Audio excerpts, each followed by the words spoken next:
kí ni tá a lè pè ní vesico-viginal fistula gan?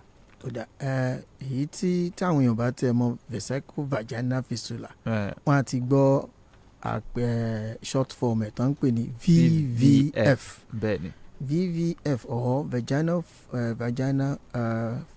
Vesico-Viginal Fistula, simply put, means an abnormal communication or connection between the bladder and the vagina. Èyí tó túmọ̀ sí wípé tí ojú ara méjì bá já pọ̀ àbí tí ilé ìtọ̀ tó bá já mọ́ ojú ara nínú ìṣẹ̀dá obìnrin kò yẹ kí connection kó wà nínú méjèèjì. Ọ̀nà wọn yàtọ̀ síra wọn.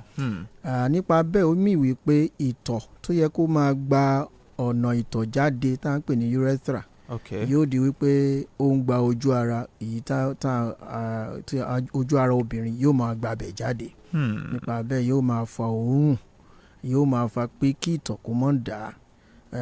Ó jẹ́ ohun tí ó máa ń ti irúfẹ́ àwọn obìnrin tí ó bá ń bájà tí máa ń tì wọ́n lójú. It's a very very bad condition that brings up a lot of psychological breakdown. But ká tó lọ sí ìyẹn, fistula generally ó túmọ̀ sí pé there is an abnormal communication between two hollow surfaces or two epithelial surfaces. The vagina is a hollow structure.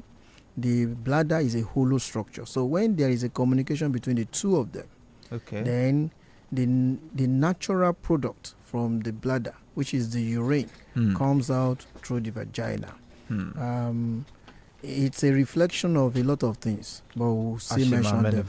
Ẹ ṣeun gan ni àlejò, inú mi dùn bá ṣe ń ra mú pọ̀ ní elédè Gẹ̀ẹ́sì àti abínibí wa báwọn torí àkókò wa.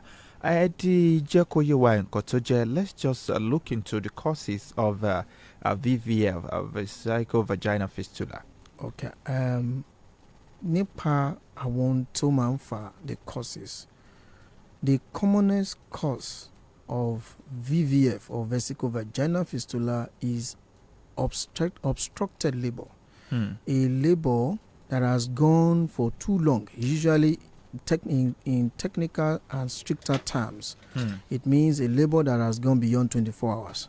Now, ìrọbí tó ti pẹ́, then tí ó wá wà obstructed yẹn mean wípé láì jẹ́ wípé a ṣiṣẹ́ abẹ kò sí bí ọmọ yẹn yóò fi gba ojú ara obìnrin náà jáde. Now ní ọ̀pọ̀ àwọn ibi tí obìnrin ti ń rọbí, ẹ jẹ́ kọ́kọ́ fẹnubà wípé àrùn yìí kì í ṣe àrùn tó wọ́pọ̀ mọ́ láàrin àwọn àwùjọ afínjú, àwọn àwùjọ tí ètò ìlera wọn múnádóko. Ó jẹ́ àrùn tó sì wọ́pọ̀ láwùjọ ibi tí ó jẹ́ wípé yálà àwọn ènìyàn fúnra wọn ò kọbẹ̀ra sí ètò ìlera ara wọn, pàápàá jùlọ nípa ọ̀rọ̀ à ń lóyún à ń bímọ, àbí tí àwùjọ yẹn kò mú ètò àwọn aláboyún àti àwọn tí ń bímọ tí ò mú lọ́kùnkúndùn. Àwọn àìsàn yìí sì jẹ́ eléyìí tí ó máa fara yọ nírú àwọn agbègbè báyẹn.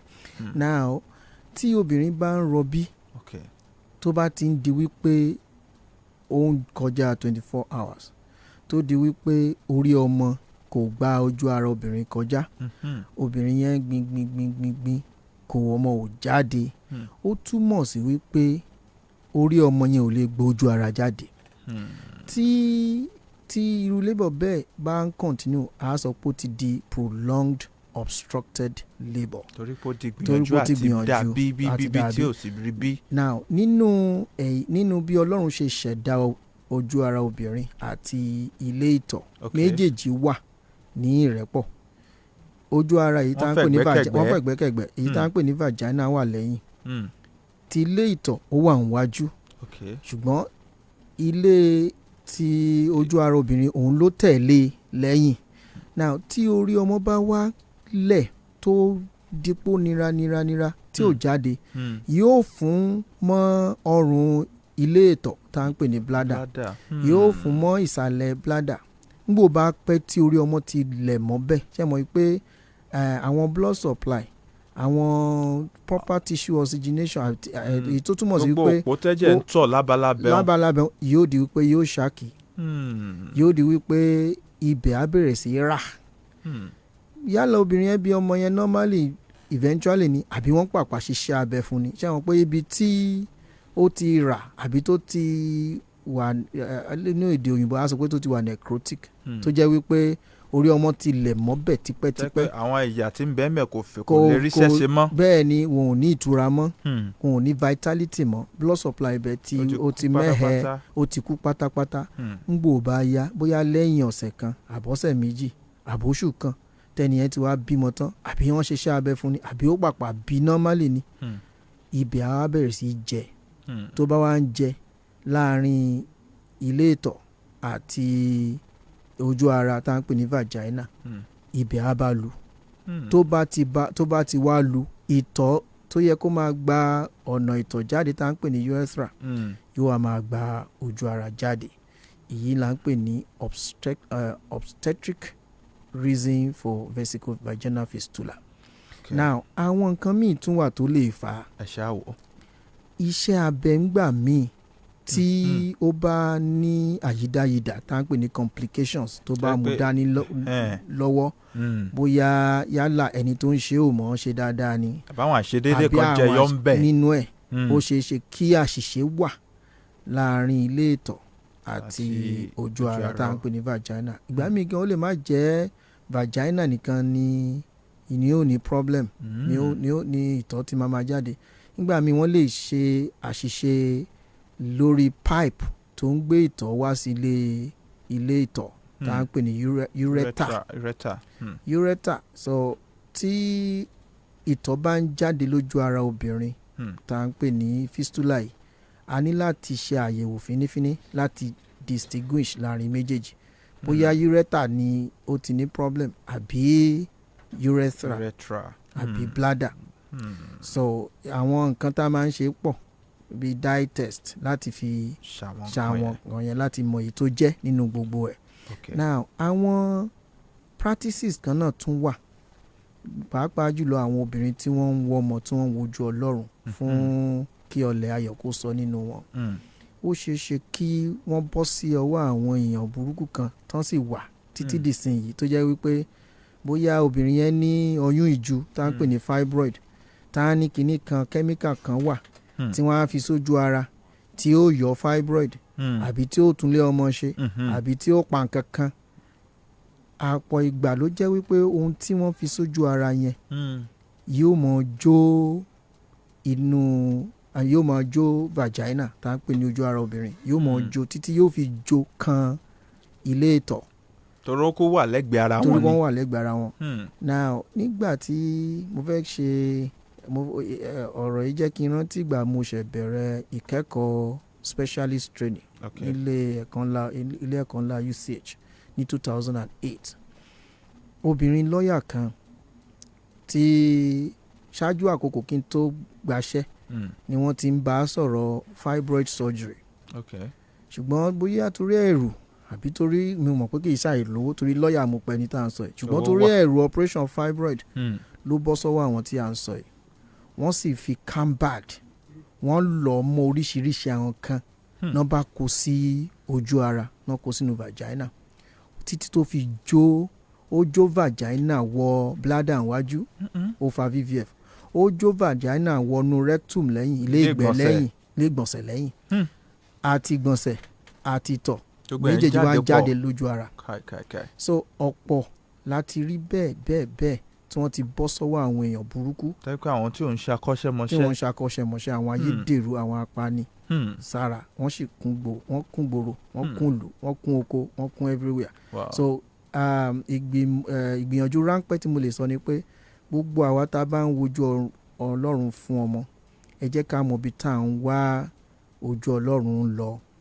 Àtàwọn tó bá tiẹ̀ ní nǹkan kan tó ní ṣe pẹ̀lú ìlera kan kéèyàn ó tó akọ́ṣẹ́mọṣẹ́ lọ. bẹ́ẹ̀ ni akọ́ṣẹ́mọṣẹ́ ó pọn dandan Ọlọ́run á ṣàánú gbogbo wa. Àmì àṣẹ ẹ ṣeun gan ni. Now let's talk about risk factors. When you were explaining earlier, I could decode some risk factors and symptoms from the earlier explanation. Now, what are the other risk factors associated to VVF? Okay, very good. It can just be fast this Brief time as around. possible. Yeah. Well, risk factors commonly from the fact that this is a disease of those who are poorly endowed, poor people in the society. It is the poor that will not seek help or the earth-seeking behavior will be determined by how big or how very fat your pocket is. So definitely most are people who are in the rural settings who seek help from poorly skilled or unskilled birth attendants. They are very vulnerable. So poverty is a risk factor. Then of course poor or low socioeconomic status, a low degree of educational attainment, all of this. And then again, just like I said, seeking fertility or seeking obstetric help or delivering in poorly facilitated centers, all these are risk factors. Okay. Now, when we talk about a pregnant woman, commonly those who have obstructed labor have some characteristics. Okay. One, if you are a short-statured mother who is pregnant, it's not that we are saying you may not deliver, normally, but sometimes short-statured parturients, or those who already have big for gestational age babies that are big. The behavior during labor will certainly be dysfunctional. Then, but the most important, this can be mitigated if you are seeing an expert. And that's why we counsel everybody, as a pregnant woman, make sure that a properly trained doctor is attending to your pregnancy and of course attending to you during labor.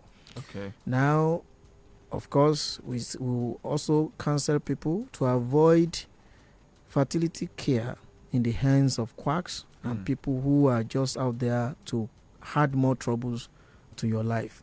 Okay.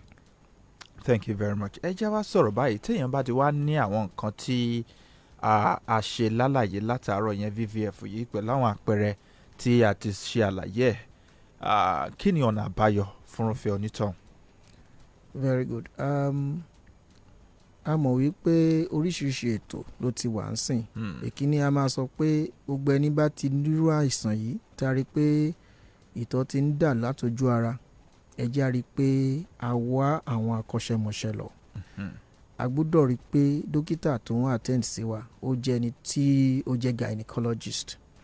Now, there are other programs, particularly donor agencies, àwọn tó jẹ́ pé wọ́n lẹ́yinjú àánú tí wọ́n sì ń ran àwọn tó bá wà ní ipò tí wọ́n ràn wọ́n lọ́wọ́. Mo mọ̀ pé program wà from WHO, from other international bodies tí wọ́n jẹ́ kí both doing the surgery and caring for them kò ń jẹ́ kó rọrùn because of the fact that it's a rampant problem in society, like some very many parts of Nigeria, irú àwọn northern parts, northeast, northwest, some areas in the north central, ó ti reduce there ní southwest àti southeast. Àwọn southern part of the country wọn kò fi bẹ́ẹ̀ sí ibi tó ti kò wọ́pọ̀ mọ́, ṣùgbọ́n ó ṣì wà ní àwọn ìgbèríko kọ̀ọ̀kan. Ṣùgbọ́n tá a bá wá sọ́dọ̀ àwọn akọ́ṣẹ́mọṣẹ́, wọ́n á lè là wá lọ́yẹ̀, wọ́n á lè darí wa sí ibi tí àwọn program yẹn wà. Mo mọ̀ pé irú program yẹn wà ní a particular department ní ilé ẹ̀kọ́ ńlá wa, ilé ìwòsàn ńlá àti UCH ní Ìbàdàn bí. So tá a bá ti rí àwọn tó jẹ́ akọ́ṣẹ́mọṣẹ́, ẹ jẹ́ ká rí pé a wá wọn lọ, wọ́n á sì mú wa mọ̀nà bí a ṣe rí ìtọ́jú tó péye gbà. Ẹ ṣeun gan ni. Pẹ̀lú àwọn nǹkan yẹn, ẹ díjọ́ kó yé wa pé lára àwọn báàgì ń béèrè pé lára àwọn ìtọ́jú yẹn náà ni ṣé iṣẹ́ abẹ ó jọ mọ́ ni àbí oògùn ni àbí. Iṣẹ́ abẹ ni kókó ẹ̀. Tí fistula bá ti wà, ó di dandan kí ó jẹ́ pé iṣẹ́ abẹ la fi túnbẹ̀ ṣe. Kì ó sí oògùn tí ó máa di ibi títọ̀ tí ń gbà jáde, kò sí oògùn náà. So ẹ má jẹ́ kẹ́nìkan kan tàn wá jẹ. Iṣẹ́ abẹ la á ṣe.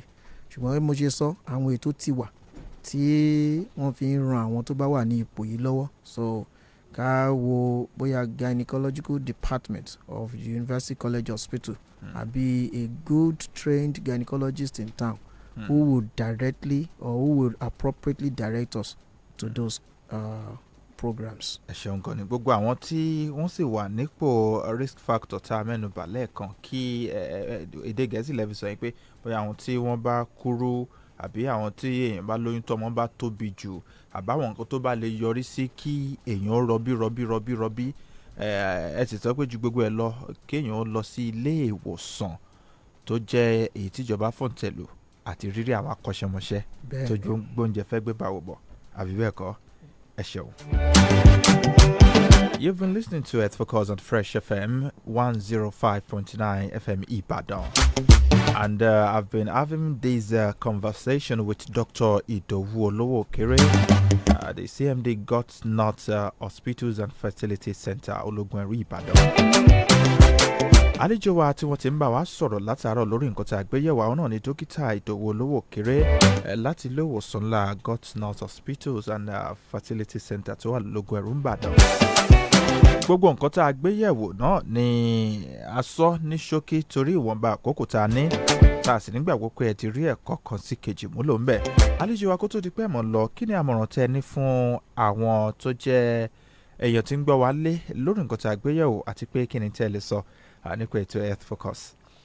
Gbogbo ẹ̀ dá lérí ẹ̀mí àti mú ọ̀nà wa pọ̀. Tá a bá ní àwọn ètò ìlera àbí àwọn àyídáyidà nínú àgọ́ ara wa, ẹ jẹ́ ká rí mọ̀ pé akọ́ṣẹ́mọṣẹ́ la lọ bá. Kò ní í ṣe pẹ̀lú ọ̀rọ̀ VVF nìkan, ó jẹ́ ọ̀rọ̀ tó ràn mọ́ gbogbo ètò ìlera. Then àtúnfẹ́lẹ́ náà ran àwọn ìjọba wa lọ́wọ́ àfi ké gbàjarè kí àwọn ìjọba kí wọ́n ran àwọn aráàlú lọ́wọ́ sí i. Àwọn ìjọba ti ń gbìyànjú ṣùgbọ́n a fẹ́ kí wọ́n ṣe sí jù tàtẹ̀yìnwá lọ láti rí mọ̀ yìí pé àwọn ilé ìwòsàn wa àwọn nǹkan tí yóò mú kí ètò ìlera kó múnádóko kó wà ń bẹ̀. Kí wọ́n ní good personnel, trained doctors, trained gynecologists, trained obstetrician tí yóò máa rí àwọn aláboyún àti àwọn tí wọ́n wà ní ipò ìrọbí kí a lè dènà ọ̀rọ̀ Vesico-Viginal Fistula láwùjọ wa.